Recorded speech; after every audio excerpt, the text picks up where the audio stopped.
사연을 소개하겠습니다. 아들 며느리가 내려온다는 말에 언니가 조용히 말을 꺼냈어요. 현자야, 나는 그냥 우리 집에 가서 자고 올 테니까 그런 줄 알고 있어. 왜? 그냥 같이 있지 않고. 네 며느리 눈빛만 봐도 오금이 저릴 정도인데 불편하게 뭐 한다고 같이 있어. 나는 그냥 빠져줄라니까 가족들끼리 오붓한 시간 보내. 언니도 그냥 같이 있으면 안 될까? 언니 없으면 나도 좀 그런데.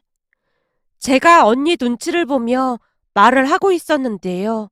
그런 제 모습이 기가 막혔던 것인지 언니가 다시 입을 열었어요. 시어머니가 며느리 눈치를 이렇게 많이 보는 사람은 현자 너밖에 없을 거야. 그러게 뭐하러 내려오라고 해서 이 사단을 만들어. 내가 내려오라고 안 했다니까. 굳이 내려온다는 걸 어떻게 말려. 암튼 난 모르는 일이니까 네가 알아서 해. 난 조카 며느리랑 겸상할 생각 추호도 없으니까. 어쩜 그리도 쌀쌀 맞은 것인지 같이 있으면 추워서 있질 못하겠다니까. 라며 언니가 딱 잘라서 거절을 했습니다. 두 번 생각지도 않고 거절하는 언니에게 조금은 서운한 마음이 들긴 했지만 그렇다고 언니의 마음이 이해가 되지 않는 것은 아니었어요. 저는 아주 오래전에 남편을 먼저 떠나보내고 홀로 아들을 키웠습니다. 한마디로 꽤 오랫동안 과부로 살았어요. 그런데 이 과부로 홀로 자식을 키운다는 게 보통 힘든 일이 아닐 수 없었는데요. 워낙 작은 동네였기에 사람들이 수시로 수군대며 손가락질하기 바빴습니다. 어느 날은 언니 집에 가기 위해 오랜만에 화장을 했더니 지나가는 제 모습을 보자마자 동네 사람들이 수군거렸어요. 성진이 엄마가 어딜 가나 보구만. 화장을 저리도 덕지덕지 한 거 보니까 남자라도 생긴 거 아니야? 설마 그럴 리가 있겠어? 그럼 뭐 한다고 화장을 저렇게까지 했겠어? 얼굴이 아주 뽀샤시한 게 남자가 있는 게 분명해. 근데 자기 때문에 남편이 그리 됐는데 참 당당하지 않아? 무슨 그런 말이 있어. 자네 말 조심해. 내가 틀린 말 했어. 내가 들어보니 성진 엄마 기가 세서 성진 아빠가 그리 됐다는 소문이 파다하더구만. 생긴 것만 봐도 딱 기가 세 보이잖아. 라며 쉴 새 없이 떠들어대고 있었습니다. 그동안은 동네 사람들 말에 그냥 참고 넘어가곤 했지만 그날따라 화가 치밀어 올라 참을 수가 없었는데요. 저도 모르게 그 사람들에게 달려들어 따져 물었습니다.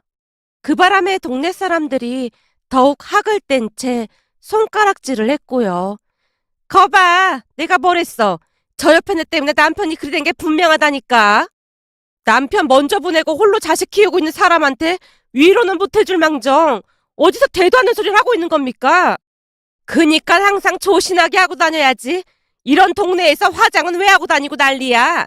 옷도 맨날 화려한 것만 입고 다니고 말이야. 제가 무슨 옷을 화려하게 입고 다녔다고 그러시는 거예요. 그 인간들과 목소리까지 높이며 싸우는 바람에 언니 부부와의 약속을 지키지 못했는데요.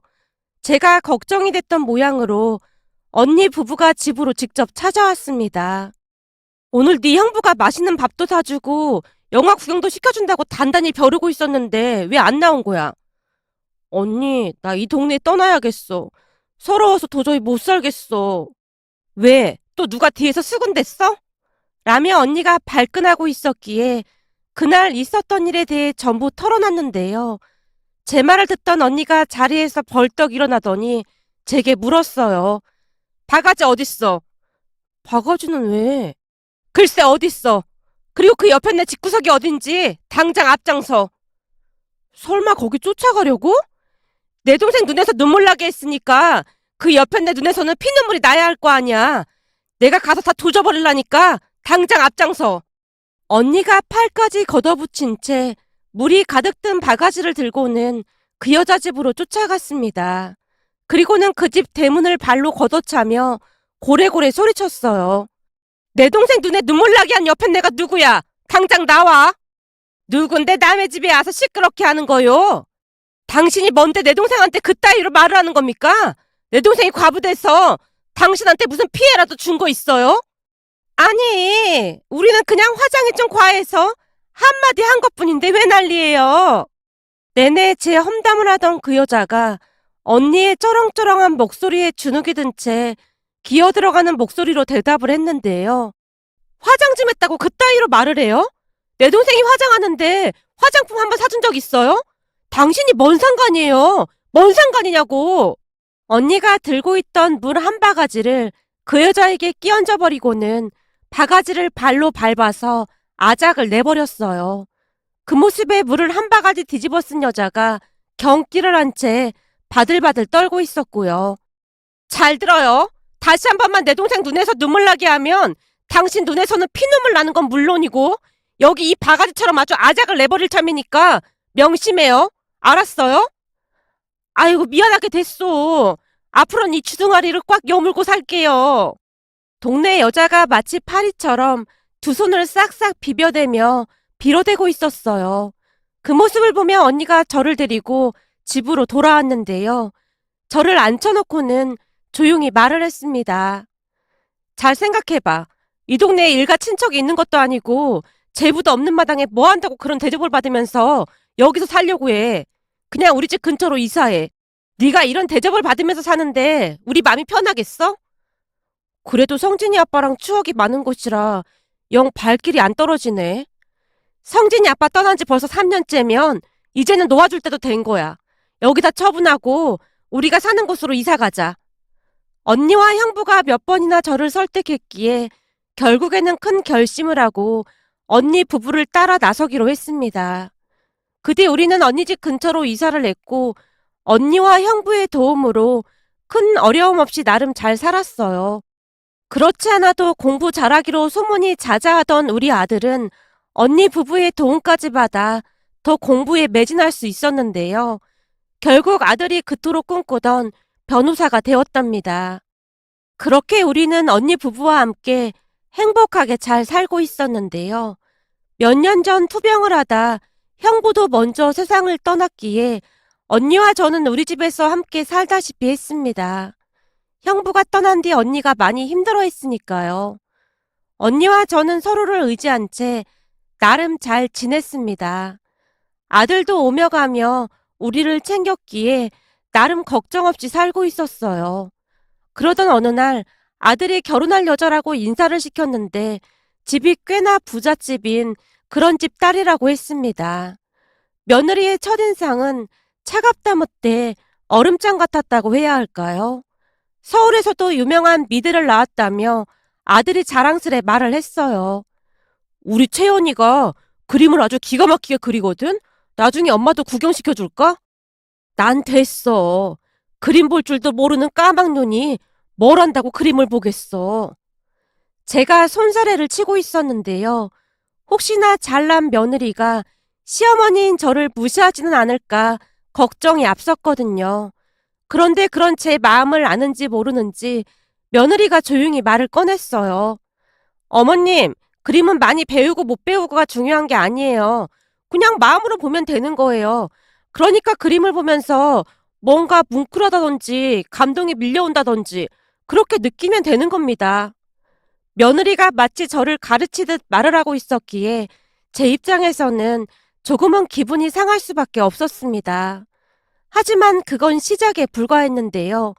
그 뒤 며느리는 사사건건 저를 따라다니면서 잔소리를 해대기 바빴습니다. 혹시나 집에 내려오는 날이면 귀가 따가울 정도로 잔소리를 했으니까요. 어머님, 음식 만드실 때 조미료나 소금을 그렇게 많이 넣으시면 건강에 안 좋아요. 오히려 조금 싱겁게 먹는 게 좋다고 하잖아요. 아이고 깜짝이야.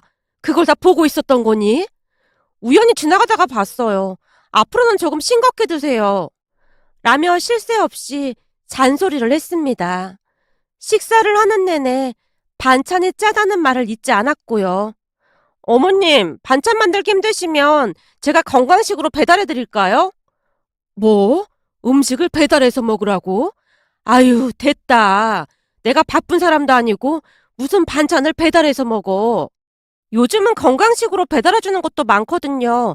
신선한 채소로 식사를 하시는 게 얼마나 좋은데요. 아니야. 난 그냥 이대로가 좋아. 제가 한사코 말렸지만 며느리가 이해할 수 없다는 듯이 고개를 갸우뚱거리고 있었어요. 잠시 후 며느리가 설거지를 하고 있던 도중 제게 다시 물었어요. 어머님, 식기세척기 그거 있으면 엄청 편하다니까요. 우리가 사드린다고 하는데 왜 싫다고 하시는 거예요? 혹시 돈 때문에 그런 거라면 걱정 안 하셔도 돼요. 아니야. 식구가 많은 것도 아니고 네 이모랑 나랑 둘이 밥 먹는데 식기세척기가 뭐가 필요해. 그리고 직접 해야 개운하지. 난 기계가 설거지하는 게 영 꺼림칙해서 말이야. 어머님, 요즘은 기계가 훨씬 깨끗하게 잘해요. 그리고 이 행주는 자주 삶아서 사용하시는 거 맞아요? 행주에 세균이 엄청 많거든요. 항상 삶아서 사용하셔야 해요. 며느리의 잔소리는 끝이 없었습니다. 그랬기에 아들 며느리가 집을 나서면 언니가 질색팔색을 하며 불만을 토로했어요. 아유, 지가 똑똑하면 얼마나 똑똑하다고 매사 가르치려고 들어. 아주 그냥 따라다니면서 잔소리를 하고 앉았네. 그리고 조미료도 살짝 넣고 그래야 맛있는 거지. 안 그럼 뭔 맛으로 음식을 먹어? 그게 뭐가 그렇게 나쁘다고 저러는 건지 모르겠다. 너도 늙음하게 재수가 없어도 뒤지게 없어. 착한 며느리도 많은데 어쩜 저런 며느리가 들어올 수가 있어. 우리 며느리 봐봐. 어지럽히거나 말거나 내 살림에 잔소리 하나 안 하고 그냥 그러려니 하잖아. 거기다 뭐가 어쩌고 어째? 반찬을 배달해서 먹어? 내가 살다 살다 별 꼬라지를 다 보겠네 그래. 그냥 마음에 담아두지 마. 내가 걱정돼서 그러는 것 같으니까. 두 번만 걱정했다가는 숨 막혀서 오늘 내일 하겠다. 언니가 씩씩거리며 말하고 있었는데요. 사실 저도 언니의 마음과 같은 마음이었다고 해야 할까요? 며느리만 보면 숨이 막히고 답답하고 그랬습니다. 그렇게 아들 며느리가 내려온다는 말에 언니가 기겁을 한 채 집을 나서는 모습이었어요. 제가 몇 번이나 말려도 봤지만 언니가 급히 집을 나섰습니다. 잠시 후 아들 며느리가 도착을 했고 며느리가 집안 구석구석을 확인하고 다니는 느낌마저 들었는데요. 그냥 피해의식이었는지도 모르겠지만 저도 모르게 며느리 눈치를 보고 있었습니다. 그나마 다행이었던 것은 손주들이 태어나고 난 뒤에는 며느리의 성격도 조금은 수그러들었다고 해야 할까요? 잔소리가 조금은 줄어든 모습이었습니다. 하지만 잔소리가 완전히 사라진 것은 아니었기에 언니는 여전히 며느리를 불편해했어요. 그날 식사를 하던 중 며느리가 제게 물었어요. 어머님, 몇 달 있으면 어머님 생신이시잖아요. 그때 내려와서 생신 파티 해드릴게요. 어? 아니야. 니들 힘들게 뭐 한다고 내려와. 그냥 내가 올라갈게. 그럼 이모님도 함께 오시는 거죠? 니들 이모가 워낙 바쁜 사람이잖니. 같이 안 가려고 할 거다. 그래도 어머님 생신이신데 이모님도 같이 올라오셔야죠. 아님 그냥 우리가 내려올게요. 아니야. 괜찮으니까 신경 쓰지 마라. 언니랑 나는 따로 생일 파티 하던지 할 테니까. 라며 제가 며느리를 뜯어 말렸습니다. 다음날 아들 며느리가 올라간 뒤 언니가 집으로 돌아왔는데요. 집에 들어서자마자 언니가 캐물었습니다. 내내 또 잔소리하다 갔지? 피도 눈물도 없는 인간이라니까. 아니야. 그렇게 매몰차진 않어. 넌 참 속도 좋다. 그런 며느리가 뭐가 예쁘다고 맨날 편을 들어주고 있어. 편을 들긴 누가 편을 들었다고 그래. 말을 좀 밉상으로 해서 그렇지. 아기가 있거나 그렇진 않아. 어제만 해도 그래. 조금 있으면 내 생일이잖아. 그날 언니랑 꼭 같이 오라고 신신당부를 했다니까. 생각해봐. 어떤 며느리가 시이모를 그렇게 챙기겠어? 정말 그랬어? 나도 꼭 같이 오라고? 그랬다니까. 꼭 같이 오라고 몇 번이나 말을 했다니까. 그니까 우리 같이 서울 아들집 구경 가자.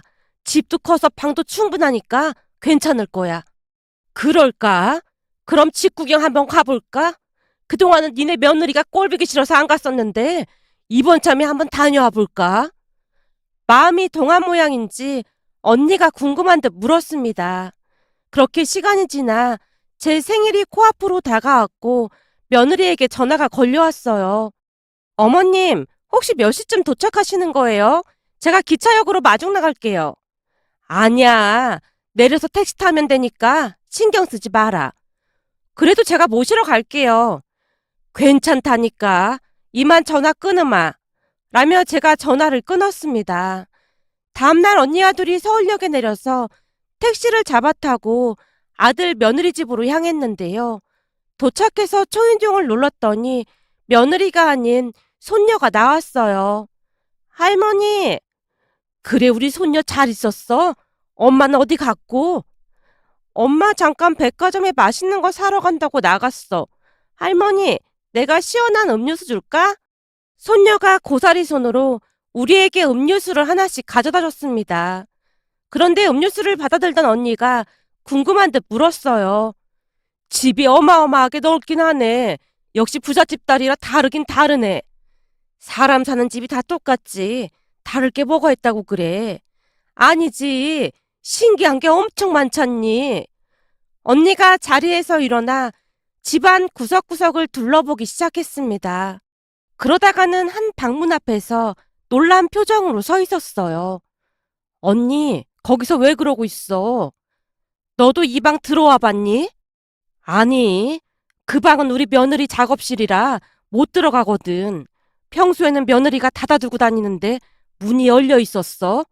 우리 며느리가 여기 들어가는 거 싫어한다고 하니까 얼른 나와. 애비한테 듣자 하니 이런 거에 엄청 예민하다고 하더라고. 제가 언니 손을 잡아 끌었는데요. 순간 언니 눈에 이슬이 맺혀 있었습니다. 언니, 왜 그래? 놀란 제가 언니에게 묻고 있었는데 언니가 손가락으로 방안을 가리키고 있었어요. 그 모습에 저도 방안을 둘러보게 되었는데요. 방안에 그림들이 가득 걸려 있는 건 물론이고 바닥에도 놓여 있었습니다. 그런데 그림 안에 사람들의 모습이 어딘지 모르게 익숙해 보였어요. 언니, 저 사람들 혹시 우리 아니야? 우리랑 많이 닮은 것 같네. 딱 봐도 모르겠어. 우리 봤잖아. 세상에나, 니네 며느리 솜씨가 좋긴 좋은가 보구나. 우리 뒤로 해가 뉘엿뉘엿 넘어가는 저 그림 좀 봐라. 우리가 저렇게 멋진 모습이었던가? 어쩜 저래도 예쁘게 잘 그려놨다니. 언니의 입에서 처음으로 며느리를 칭찬하는 말이 새어나왔기에 저도 그림을 한동안 응시하고 있었는데요. 잠시 후 며느리가 집 안으로 들어오다가는 방문 앞에 있던 우리를 보고는 놀란 채 말을 꺼냈어요. 어머님, 이모님, 왜 거기 계신 거예요? 아니, 우리가 보려고 일부러 그랬던 건 아니고 문이 열려져 있어서 뭔가 하고 봤지 뭐냐. 며느리를 보자마자 미안한 마음이 들어 안절부절 못한 채 대답을 했습니다. 그 순간 며느리 입에서 기가 막힌 말이 터져 나왔어요. 아쉽네요. 어머님 생신날 서프라이즈 전시회를 열 생각이었거든요. 뭐? 전시회? 그럼 저 그림 안에 있던 사람들이 우리가 맞는 거지? 아무리 봐도 우리 모습 같구나. 네, 맞아요. 그동안 제가 오며 가며 두 분 모습 사진 찍어놨던 거 그대로 옮겨서 그려봤어요. 아니, 다 늙어빠진 우리가 볼 게 뭐가 있다고 우리를 그렸어. 사실 이모님이랑 어머님께 항상 감사했거든요. 우리가 뭐 한 게 있다고 감사해?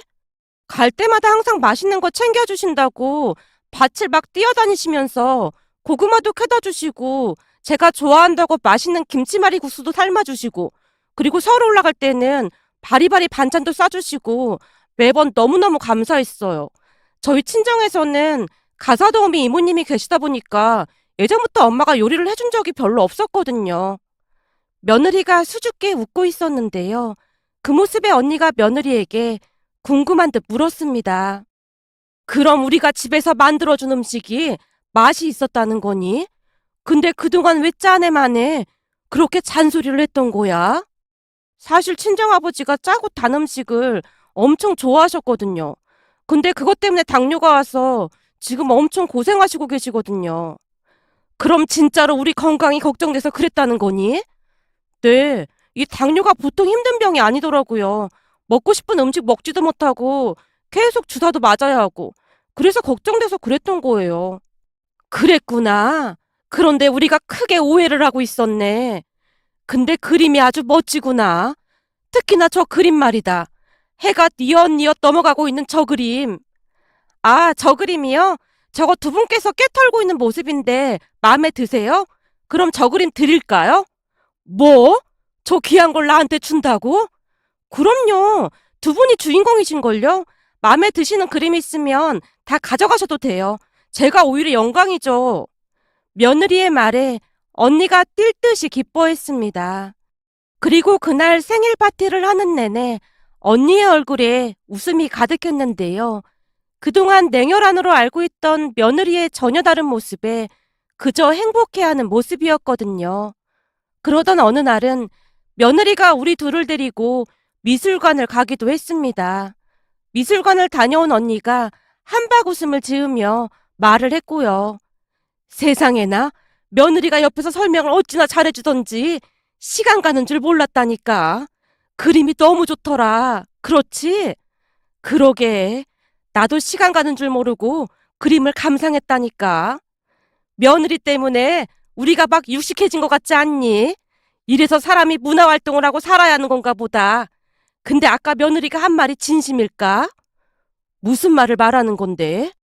그 프랑스에 그림이 막 전시되어 있는 거기에 데리고 가준다고 약속했잖아. 아, 르브르 박물관인가 거기? 그래, 러브룸과 거기. 거기는 진짜 멋있긴 할 거야. 그지? 내가 며느리한테 들어보니 그 박물관이 어마어마하게 넓어서 3박 4일을 구경해도 다 못 볼 거라고 하더라고. 그래? 그렇게나 넓대? 거기 꼭 한번 가보고 싶다. 언니의 눈이 커질 대로 커져 있었습니다.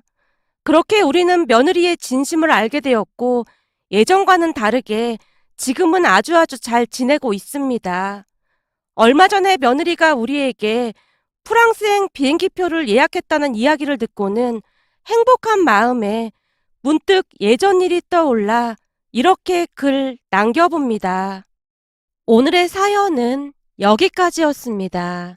즐겁게 보셨다면 구독, 좋아요 부탁드립니다. 고맙습니다.